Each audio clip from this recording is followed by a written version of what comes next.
Alrighty, guys, welcome back. It's a bit late. I've been a bit sleepy. One of those days when I need to sleep more normal. So yeah, I just want to watch this video because this was done 2 days ago from Copperfield. From the States. Obviously, you can tell by the thumbnail and all that. But yeah, I'm curious of what he was talking about, so I just sort of had to watch it. And then we've got a few videos here we could definitely go through. Some I'll probably do a stream, so some I'll probably do with videos. I don't know when we'll do streams, to be honest, actually. I might just leave them as videos. We'll do them as we go. Let's watch it. He's in 2026, picking up right where he left off in 2025, and his latest move has heads exploding. The Trump administration has announced that they are withdrawing the USA from 66 international intergovernmental bodies, many of them UN bodies, and they're Oh, taking God. their funding with them. This withdrawal is the result of nearly a year. Is this a thing that America might be running out of money? I'm wondering if that's the case here. I mean, I know America's not doing well, like most of the rest of the world, but still. His work because it was February last year when Trump ordered his Secretary of State to investigate all the international intergovernmental organizations of which the US was a member and to determine whether that membership was consistent with Trump's America First policy. The Secretary of State, Marco Rubio, came back with his report, and as a result, the US are now withdrawing from 66 different That's a international lot. intergovernmental organizations, most notably the United Nations Framework Convention on Climate God Change damn it. and the Intergovernmental Panel on Climate Change, or IPCC. The media, of course, are having a fit. Oh, I bet they NPR are. calls it a retreat from global cooperation, as if these globalist bodies are the only way for us to work together. The Guardian in Australia reports outrage as Trump withdraws from UN climate treaties and dozens of international organisations. NBC News expresses concern that Trump's exit from global climate treaties leaves the US without a voice in negotiations. Oh yes, I'm sure Trump will lose sleep over the loss of his voice while they get on with getting healthy and rich and the UN wrings its hands. Oh, damn it. What these headlines miss is that these treaties were always designed to punish the US disproportionately to other countries. It's Of baked into the course. design, and that most definitely makes them incompatible with an America First agenda. I mean, of course they're going to be affected, the US the most. So they're one of the richest countries in the world. Obviously, the richer the country is, the more money you got to put into it. Obviously, it makes sense. No point making smaller countries pay a lot more than, bigger countries. For decades, they've sought to punish the US and a few other countries whilst giving China, India, and frankly most of the rest of the world a free pass. And guess what? President Trump and Secretary of State Rubio are allowed to notice that that's what they're doing. Uh-huh. I'm going to read from Secretary Rubio's statement in just a minute because it continues the trend of plain speak that characterizes so much of what the Trump administration is about. I recently released a video showing equally blunt talk from RFK Jr., Secretary for Health and Human Services, as So I'd he like to released know that. changes to the childhood vaccine schedule and flipped the food pyramid literally on its head. I pointed Yeah, out I saw that already, guys. So apparently the food pyramid got changed, like completely changed. Which is actually a good move because I actually know a bit about food, so then that the I'm language not. used was blunt, direct. They're not trying to make friends and they're not afraid to call a spade a spade. Marco Rubio continues in that vein, and we'll get to that shortly. But first, my name's Topher Field. This is the Topher Project, and I help So busy tape people appeal. like you to keep up with the world as it changes around you. All right, The cool. great news is that not every change is for the worse. Sometimes, like today, it's actually for the better. I am 100% viewer supported, so if you appreciate me being an Australian voice of reason in a world gone mad, Goodness then please gracious. help me to keep the Topher Project going by buying me a coffee via the button at topherfield.com. Why not? And while you're there, head over to the shop tab and check out my best-selling books. There's Good People Break Bad Laws, all about the importance and role of civil disobedience in the modern age. Then there's Good Christians Break Bad Laws, all about the theology of civil disobedience. Then there's the DVD of my multi-award-winning documentary Battleground Melbourne, which you can also watch for free via the documentary tab on my website, topherfield.com. But the DVD comes with a booklet with more information and with the So he's song Melbourne, lyrics if huh? you're interested. You can have that on your shelf or give it as a Interesting. I gift, didn't. so I it's didn't. here It if you'd doesn't like sound it. Australian. You'll also find my range of t-shirts and hoodies in a range of Sounds designs, more American. including Good People Break Bad Laws, the new history design, the whiskey and cigars design, the cross design with my most powerful slogans all in one place, and then there's my caps in the 1980s. I mean, it's from Australia, guys. I think one of the best logos you could probably use as a PB can or something.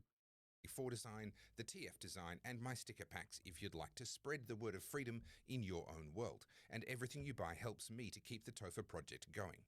Okay, here's That's Secretary a of good State thing. Marco Rubio's statement.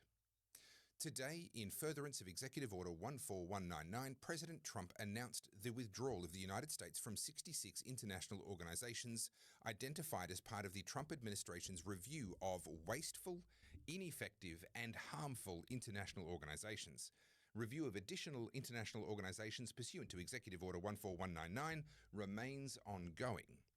Sidebar, Hmm. he's letting us know that these 66 are just the beginning. I don't know how many more will follow, but it would appear that it will be at least some more.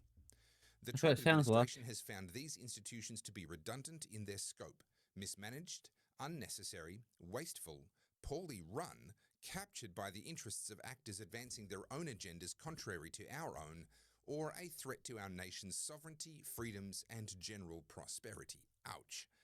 President Trump is clear. It is no longer acceptable to be sending these institutions the blood, sweat, and treasure of the American people with little or nothing to show for it. The days of billions of dollars in taxpayer money flowing to foreign interests at the expense of our people are over. As such, the United States will be I withdrawing. don't know. It sounds like America's going to get affected more in this than anyone else. I mean, yes, the organizations will get affected, obviously, the funding and all that. But this is going to put America back into the dark ages where they're just behind the rest of the world, like China and Russia and all those other countries will get way more ahead than they are. From the This could be a 66 bad thing as organizations well that as a can be good thing. found here.